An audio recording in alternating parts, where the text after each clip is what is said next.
your character Dave assumes a position of a stoic member of the team.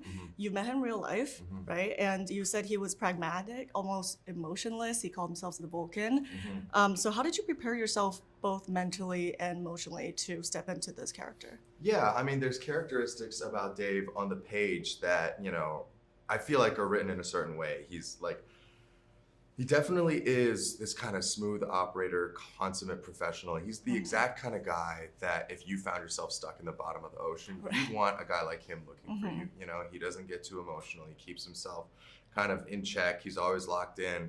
But I feel like there's kind of a misconception with those types of people that they're uninteresting. And Dave, meeting him in real life, he's one of the most interesting people I've ever met.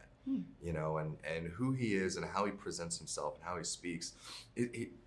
They're just people that, you know, you meet over the course of your life that are like, oh, they're trying to impress someone or they're trying to prove something to someone. And Dave, I found, what I was most struck by with him is that he's just completely at peace with himself and the life that he wants to live and who he is. And that comes with a sort of like an aura of self-assuredness and confidence, you know? And that was really what struck me about him. And it was just really great to be able to play a character like that and to get to go down, because I don't find myself self-assured very often. I'm always kind of second guessing myself. And, you know, I really admired those qualities in Dave. And I really wanted to bring that part of the character, rather than just saying, oh, he doesn't have a sense of humor, or he's emotionless. I mean, those aren't interesting from a character perspective, but like where it comes from, I think, is actually a place of confidence. I feel like you almost have to be like him, like leave everything you know, leave the outside world completely to do this job. It is one of the most dangerous jobs in the world. And in the movie, we only really catch a glimpse of his personal life, like the picture of his daughters. And as an actor, you sometimes have to come up with a backstory yourself from what's beyond the page. So were you able to get some backstory from him from when you met him, or did you have to like make up certain details to help you shape your performance? Yeah, I mean, I kind of, it's such a cheat code to actually have access to the people that you're playing, you know. And Dave, I mean, I don't want to blow up his spot too much, but I think he gave me an incredible insight into the lifestyle of sat divers, you know, because you know, when you go on set, you go away for a month at a time. You spend 28 days in a pressurized tin can, basically. It's like no bigger than what you would imagine like a space station to be. And, you know, the craziest thing is you're bunking on top of each other and you're going to the bathroom like 3 feet away from where you're sleeping.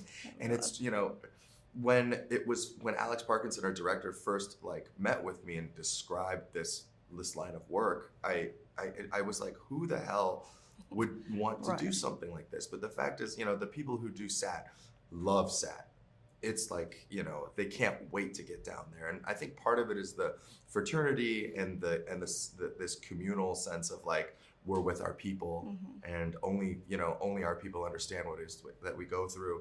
And then, you know, the other part is like, I don't want to say an escapism, but it's definitely like, you know, when you're in that place, nothing can bother you. Right. And you can be a little hard to reach. And I think people like Dave like that. And so you can take that for what you will, but yeah, I do think it's a very particular type of person. Dave, and actually Chris and Duncan, I think all gave us, you know, wonderful insights into what the lives of these people are actually like. Yeah, that's so fascinating. From like the documentary footage we saw in the movie, it just genuinely seemed like such a camaraderie what they had. Yeah. From working there. How long can you hold your breath underwater? A minute and a half max. Terrible. More than most people. But, yeah. I mean, I don't know. Fun fact you learned about diving or yourself on set?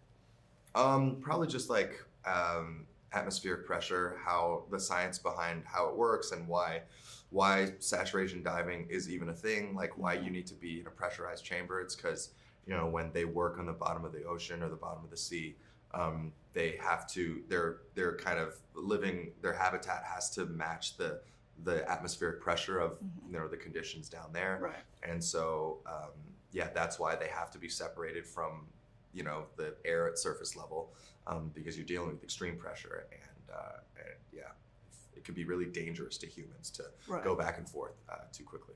Yeah, we weren't meant to be there. Not so- really, no, not really meant to comfortable. survive. You have one bag to bring into the decompression too. What would you bring? A Nintendo Switch, you know, an e-reader, like a notebook, Okay. a journal, and some shrimp chips.